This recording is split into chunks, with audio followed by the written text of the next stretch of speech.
In 1921, American soil witnessed its largest armed uprising since the Civil War, not against foreign invaders, but against corporate tyranny.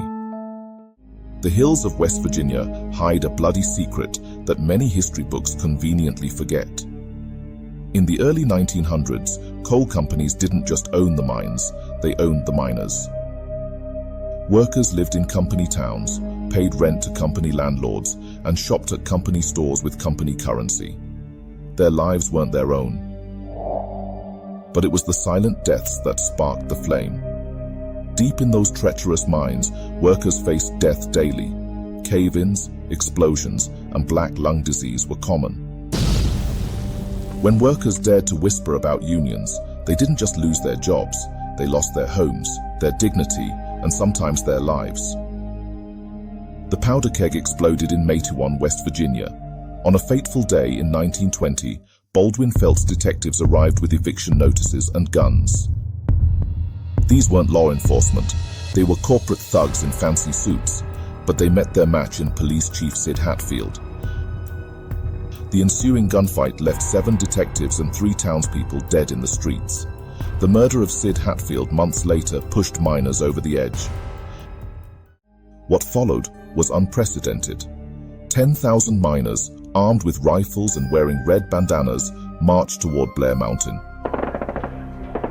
They weren't just fighting for better wages, they were fighting for their humanity.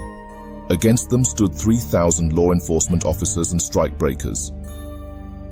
The battle turned Blair Mountain into a war zone. Private planes dropped homemade bombs on the miners, machine gun nests rattled the mountain ridges.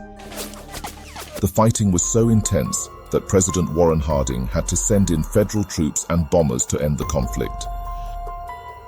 The numbers tell a grim tale: over 1 million rounds fired, dozens dead on both sides, and countless wounded. But the real casualty was justice itself. While the miners faced treason charges, the companies faced nothing.